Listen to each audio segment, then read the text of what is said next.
12월 13일 금요일 아침을 깨우는 말씀은 아모스 7장 10절에서부터 17절까지의 말씀입니다. 오늘의 제목은 누가 참 예언자인가 입니다.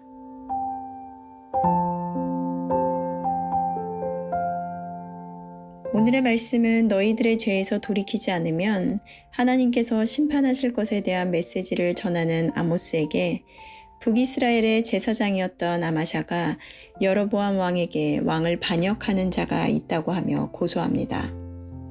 그리고 아모스에게 유다 땅으로 도망하여 다시는 예언하지 말라고 위협을 하는데요.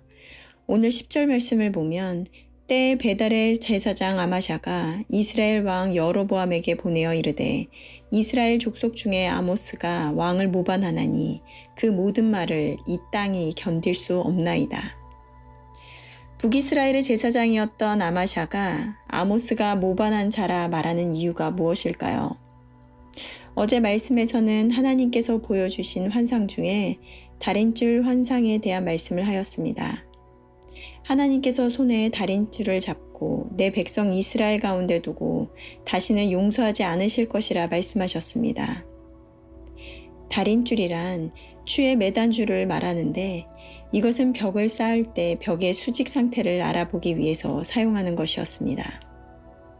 이스라엘이 하나님의 말씀대로 살아가지 못함으로 인해 그로 인해 심판하실 것에 대해서 말씀하셨는데요.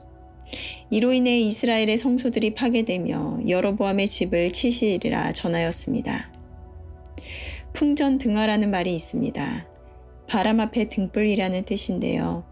곧 들이닥칠 바람에 의해서 언제 꺼질 줄 모르는 위태로운 상황이라는 말인데 지금 이스라엘이 바로 하나님의 심판을 코앞에 두고 바로 이런 풍전등화와 같은 상황이었습니다.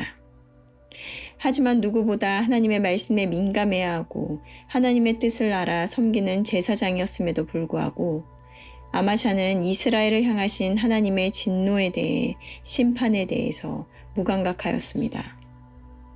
경제적으로 어느 때보다 풍요로운 삶을 누리고 살고 있기에 그것이 자신들에게 주시는 복이라 생각하며 영적으로 부패하고 타락하였음에도 누구도 깨닫지 못하고 하나님 앞으로 나와 회개할 줄 몰랐습니다. 그리고 아모스의 메시지가 심판에서 돌이키게 할 기회의 말씀이었음에도 불구하고 이들은 저주의 메시지로 받아들여 그를 반역자로 몰아세웠다는 것입니다. 이에 대해 아모스가 답변하는데요. 14절에서 15절 말씀에는 아모스가 아마샤에게 대답하여 이르되 나는 선지자가 아니며 선지자의 아들도 아니라 나는 목자여 뽕나무를 재배하는 자로서 양떼를 따를 때에 여호와께서 나를 데려다가 여호와께서 내게 이르시기를 가서 내 백성 이스라엘에게 예언하라 하셨나니 아모스는 자신은 선지자도 아니며 그저 양을 치는 목자며 뽕나무를 재배하는 자라 말합니다. 하지만 자신이 이렇게 예언함은 하나님께서 자신을 부르시고 예언하라 하셨으므로 담대하게 전하더라는 것입니다. 그리고 이어 말씀하여도 듣지 않고 예언하지 말라 말한 아마샤에게 앞으로 그 집에 임할 하나님의 심판의 메시지를 전하는데요. 하나님의 부르심 앞에 선지자로서 말씀을 전하는 것은 쉬운 일이 아니었을 것입니다. 왕과 제사장에게 달콤한 말이 아닌 심판의 메시지는 위에서도 말한 것과 같이 그 모든 말이 이 땅이 견딜 수 없는 누구도 좋아하지 않는 말일 것입니다. 하지만 아모스는 하나님께서 부르셨기에 그에게 맡겨주신 사명을 감당합니다. 누가 참 예언자인가? 이것이 오늘 말씀의 제목이었는데요. 아마샤는 제사장이었습니다. 하지만 아모스는 한낱 목자에 불과한 자였습니다. 누가 하나님의 사람일까요? 말씀을 통하여 보는 것과 같이 우리에게 중요한 것은 직분과 신분이 중요한 것이 아니라 그 직분과 신분에 맡겨진 책임을 다하고 있느냐입니다. 오늘날의 교회가 힘을 잃고 세상의 조롱거리가 된 것은 하나님께서 맡겨주신 그 사명과 책임을 감당하지 않은 채 자신들의 유익과 세상의 안일함만을 구하기 때문일 것입니다. 아모스는 자신이 하나님의 부르심을 받았음을 확신하며 어떠한 압박과 위협 속에서도 굴하지 않고 하나님의 메시지를 전하였습니다. 교회는 하나님의 사명을 감당하는 공동체입니다.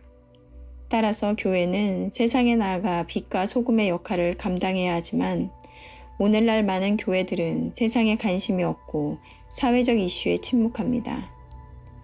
그리고 그리스도인으로 반응이 아닌 세상과 동일한 반응을 하며 구별됨이 없이 살아갑니다. 계속해서 하나님은 교회의 역할과 책임을 다하지 않는 교회 가운데 회개하고 회복하기를 기다리고 계십니다. 교회인 우리는 존재의 이유와 목적을 알아 계속해서 반복되어 들려지는 말씀 앞에 회개하고 기도함으로 하나님의 뜻을 구하고 그 뜻을 이루는 자들이 되어야 할 줄로 믿습니다. 오늘도 각자에게 주시는 말씀을 묵상하시며 하나님의 마음을 깨닫는 오늘이 되시기를 바랍니다. 기도하시겠습니다. 사랑하는 하나님, 오늘 말씀을 통하여 아마샤는 하나님의 사람이지만 누구보다 하나님의 말씀에 민감하고 그 뜻을 전해야 하는 자임에도 불구하고 오히려 하나님의 말씀을 전하는 선지자를 위협하고 모함하는 것을 보게 됩니다. 말씀을 통하여 내가 어떤 신분인가가 중요한 것이 아니라 그 신분에 맞는 책임을 다하는 자리로 나가지 않는다면 교회는 힘을 잃고 결국엔 심판을 받는 이스라엘과 같이 그 책임을 묻게 될 것입니다. 어느 시대보다 교회의 역할과 책임이 중요한 시대를 살아가고 있습니다. 선과 악, 윤리와 도덕도 무너져가는 혼돈의 시대 가운데 교회가 깨어있어 그 중심에서 선한 역할을 감당해야 될 줄로 믿습니다. 교회로 부르심을 받은 우리가 나에게 주시는 하나님의 말씀임을 엄중히 깨닫고 기도하며 그 책임을 다하는 우리를 되게 하여 주시옵소서. 감사드리며 예수님의 이름으로 기도드렸습니다. 아멘. 내일은 토요 새벽 예배가 있는 날입니다. 말씀과 기도의 자리로 나와 하루를 여시는 저와 여러분들이 되셨으면 좋겠습니다. 아침을 깨우는 말씀은 월요일 아침에 다시 찾아뵙도록 하겠습니다.